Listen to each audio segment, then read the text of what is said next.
Mana mukoze bubi okunsisanga ngenda kwogera. Yinga mukozi kubanga n'amazina gabadde gakunyiga. Mukozi yakusesezza. Anange tweyanza nnyo tweyanzeege. Tubeebaza nnyo okusobola okuwulira omulanga gwa Ssaabasajja Kabaka. Ogw'okudduka nga tugezaako okugira akawuka ka siriimu mu 2023 kajja kuba kaweddemu. Ko kajja kuba kaweddemu. Bwe tuba ffenna twewaddeyo. Njala mukkirize nti enteekateeka eno guno gwe mulundi ogusoose okugikola wano. Wano nga VVM twagula emijoozi 20. Simanyi eyo gye muguze, gye mwaguze, eyo gye mubadde. Tusuubiza nga abatongole abakulu ba Ssaabasajja Kabaka nga we bali, tusuubiza nti omulundi ogujja nga twegasse wamu bwe tuba twaguze 50 ffenna tujja kudabolinga tugule 100. Na bwe tutyo. Naye era nga ate VVM twagala okuba suubiza nti enteekateeka bwe tuba tubadde ku 20% tujja kutripolinga mu nteekateeka. Ntegeeza ki? Nga omukulu omutongole wa sayidi eri bwe yayogedde,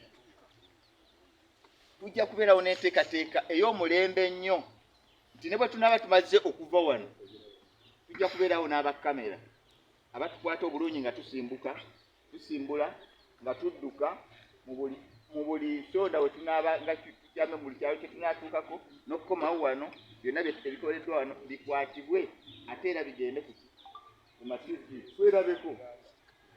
Nsuubira nti mwatulabyeko abaabadde basobodde okulaba ku CBS TV eyabadde entandikwa. Twagala tukulaakulanye ekifo kyaffe, twagala tukulaakulanye ekyalo kyaffe, twagala tukulaakulanye ebyalo byaffe. N'abali ebbali bagambe bano ate nga manyi maani yani oyo bali wanise nnyo ebawe.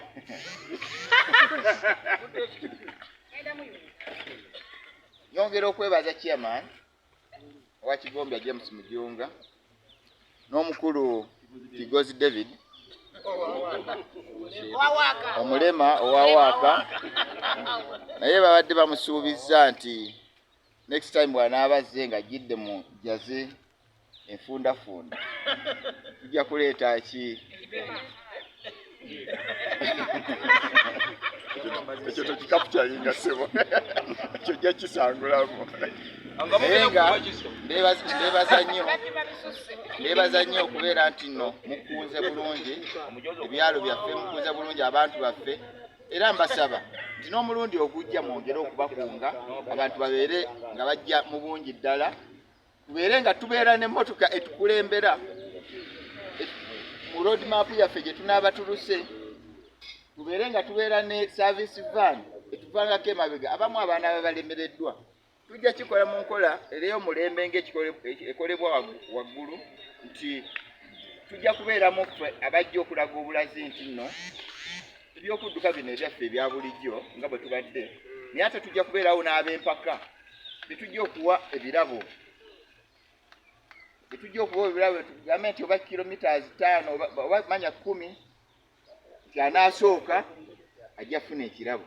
Naffe abamu abasobola okugenda mu mpolampola naffe tujja kukola ki? Tujja kufuna ebirabo mu kiraasi yaffe gye tunaabeeramu. Beebaza okubeera nti nno mutuwagira nga Valley Motel. Ekifo kino njagala mukakase nti nga bwe tuli kaakati ssaawa zino muyinza okukitunuulira abamanyi mu ku by'okuzimba temutusuubira kubeera nti enteekateeka eyo gy'ogambye nga tulina omutongole tujja kulwana tubabe nga tufunayo ku bakulu waggulu mitubeena ku bantu ku lukiiko lwe ajja naye twongeremu amaanyi tusobole okumenyawo abalala bonna. mazinga azze kukyala bukyali ne Ssaabaddu wuuno atuuse. Ssaabaddu jjamu mu kifaananyi mweyongera okujja bangi temutya nkuba tuwagire emisinde gya Ssaabasajja Kabaka olw'okulwanyisa obulwadde bwa mukenenya okutugobera ddala mu Baganda ne Bannayuganda bonna ne Bannamukono mu disitulikiti y'e Mukono. Awangaale ayi Ssaabasajja Kabaka wa Buganda, awangaale.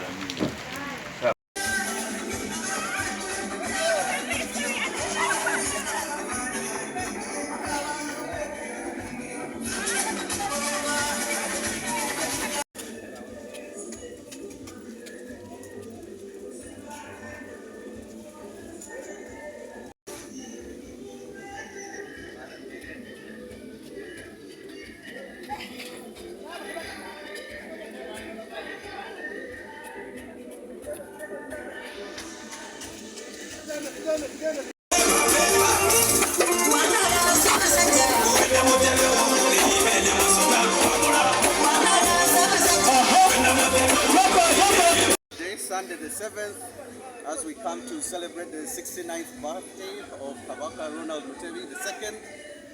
Very glad and happy to participate with so many of the enthusiasts who come celebrate his birthday today. Today is a great day largely to see that people come to honor, sacrifice their time to be here, but to celebrate that. And we give thanks to God for that.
naye master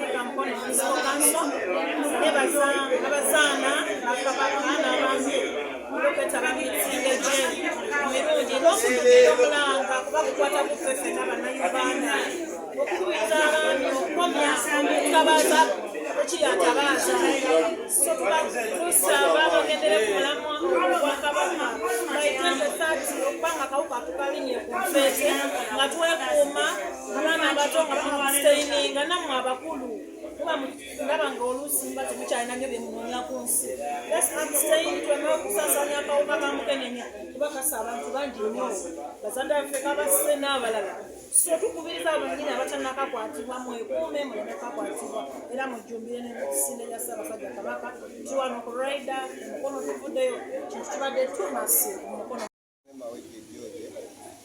mpulira bulungi okwetaba misinde gya baasiterani ya Kabaka kimbadde essanyu kubanga Kabaka ali wamu mu kulwanisa obulwadde n'awokera abasiriimu era nange ngendayo n'okwagala okungi kuba ndaba ensonga gy'aliko yeeyo tukubiriza abavubuka okwekuuma obulwadde obwa siriimu nga bwe tuwuliriza Kabaka by'atugamba.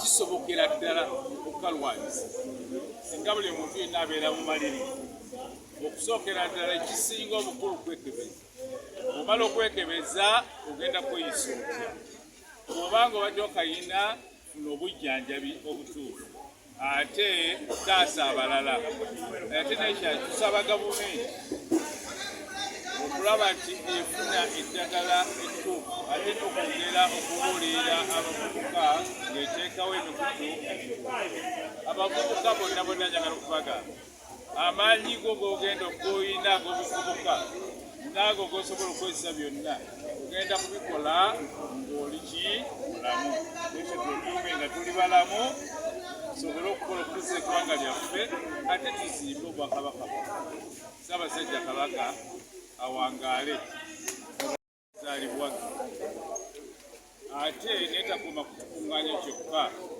naye negenda mu maaso neggulawo wano bekali egenda okukola emigaati okukola keekisi ate n'okubitunda eri abantu ababulijjo sokera ddala etaddewo emirimu emipya olaba kati abatuuse mu misinde gya Kabaka abasinga obungi bavubuka kati tumanyi nti waliwo abavubuka abagenda okukola emirimu olukugereka ate waliwo abavubuka abalala abatagenda kubanga bakola migaati bakesi naye nga basobola okuzitunda mu bitundu ebirala ekyo bayidawo tetwagala okugyebaza ali twebaza Ssaabasajja Kabaka kubanga amaanyi gano gonna gonna gavudde mazaalibwa ge era twagala kugamba nti tujja kugiwagira nze George Kagimu ate memba wa Parliament agenda okuttako bulungi okuttako tujja kuwagira nnyo enkola eno ate n'okulaba abavubuka baffe tusobola okubayamba